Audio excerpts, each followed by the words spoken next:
అందరికీ నమస్కారం. నేను మీ జీవీఆర్.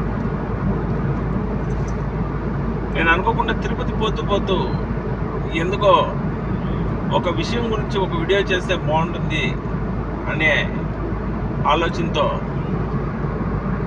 నేను ఈ వీడియో చేయడం జరుగుతుంది. మిత్రమా, ఈరోజు నేపాల్లో జరుగుతూ ఉండే సమస్య,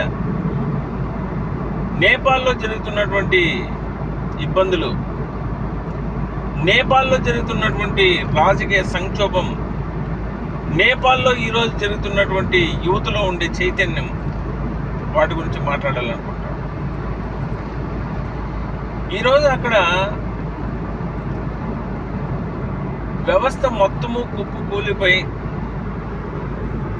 విద్యార్థులు, యువత అందరూ కూడా ఇలా చూపినా ఈ రోడ్డు చూపించా. ఇప్పుడు మనం ఈ దారిలో వెళ్ళాలంటే ఈ దారిని బాగా కింద నుంచి గ్రౌండ్ లెవెల్ నుంచి దీన్ని రెడీ చేస్తే ఇంత బాగా రెడీ అయింది.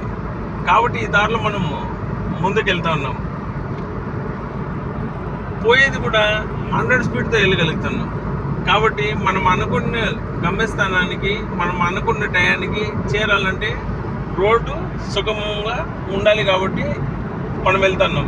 ఒకసారి ఈ రోడ్డుని చూపించు.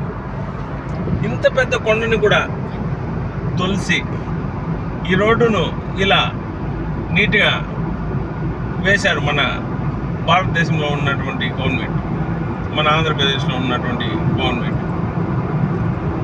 ఇప్పుడు ఈ రోడ్డుని వేయడం వల్ల మనము ఈ రోడ్లో చాలా హ్యాపీగా వెళ్తా ఉన్నాం. చాలా చక్కగా మనం అనుకున్న గమ్యస్థానానికి చేరుతున్నాం. మరి నేపాల్లో ఉన్నటువంటి సమస్య ఏంటి? ఎందుకు నేపాల్లో అంత మంది యువత తిరగబడుతూ ఉన్నారు? అంతమంది యువత ఎందుకు తిరగబడుతున్నారంటే, యువతలో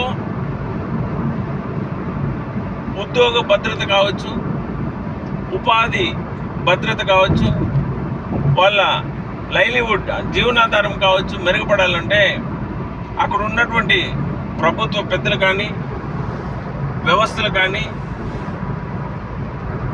ప్రజలను పట్టించుకొని ప్రజలకు అవసరమైన నిత్యావసరాలు కావచ్చు వాటిని డెవలప్ చేయాలి.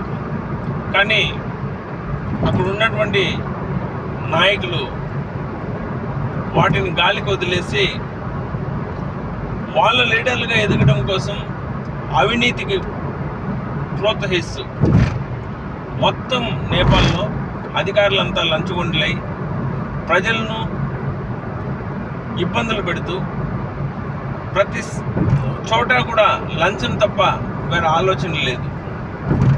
దాన్ని జనాలకు తెలియజేయాలని ఎవరో కొంతమంది చదువుకున్నటువంటి యువత, మేధావులు సోషల్ మీడియాలో దాన్ని ప్రచారం చేస్తే, ఈ సోషల్ మీడియా ఉంది కాబట్టి దీన్ని వీళ్ళు ప్రచారం చేసి తెలియజేస్తూ ఉన్నారు, మనము ఈ మీడియాని పెట్టకూడదని బ్యాన్ చేసినారు.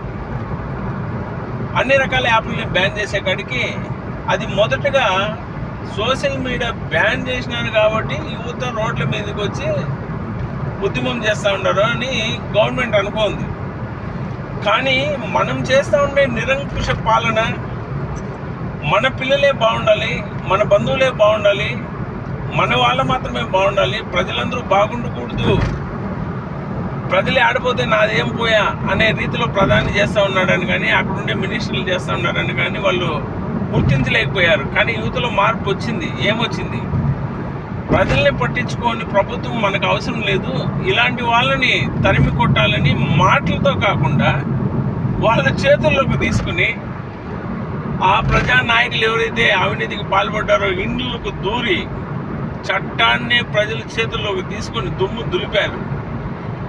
ఈరోజు అంత ఘోరంగా నేపాల్లో నాయకులు దెబ్బతినడానికి కారణం వాళ్ళ స్వార్థం, వాళ్ళ స్వలాభం కోసం మాత్రమే వాళ్ళు పాటుపడ్డారు. అది కాకుండా ఎక్కడ కూడా అరే వాళ్ళు ప్రజలు కదా, వాళ్ళు విద్యార్థులు కదా, నా దేశం బాగుండాలి, నా ప్రజలు బాగుండాలి అనే ఆలోచన లేదు. నేను మాత్రమే బాగుండాలి, నా కుటుంబం మాత్రమే బాగుండాలి, నా బంధువులు మాత్రమే బాగుండాలని నాయకులు నిర్ణయం తీసుకుని వాళ్ళ స్వార్థం కోసం దేశాన్ని సర్వనాశనం చేస్తూ భ్రష్టు పట్టిస్తున్నారు. కాబట్టి అక్కడ ఉండే యువత తిరగబడింది. దయచేసి మిత్రమా, అందుకే నేను ఒక్కటే కోరుతున్నా, ప్రతి యువత కూడా మనం ఏం చేస్తున్నాం, మనం ఏం చేస్తే మన కుటుంబం బాగుపడుతుంది, మన కుటుంబంతో పాటు మన స్నేహితులు బాగుపడతారు, మన స్నేహితులతో పాటు మన ఊరు బాగుపడుతుంది, మన బంధువులు బాగుపడతారు, మన రాష్ట్రం బాగుపడుతుంది, మన దేశం బాగుపడుతుంది అనే ఆలోచనతో ముందుకెళ్ళాలి. యూత్ అందరూ కూడా ఆలోచిస్తూ ప్రతి సెకండ్ని సద్వినియోగం చేసుకుని ముందుకెళ్ళడానికి ట్రై చేయాలని తెలుసుకుంటూ, ఎప్పటికీ కూడా మనల్ని మనం అప్డేట్ చేసుకుంటూ మన చుట్టూ ఉన్న వాళ్ళని కూడా మోటివేట్ చేయాలని కోరుకుంటూ, జై హింద్, మీ జీవీఆర్.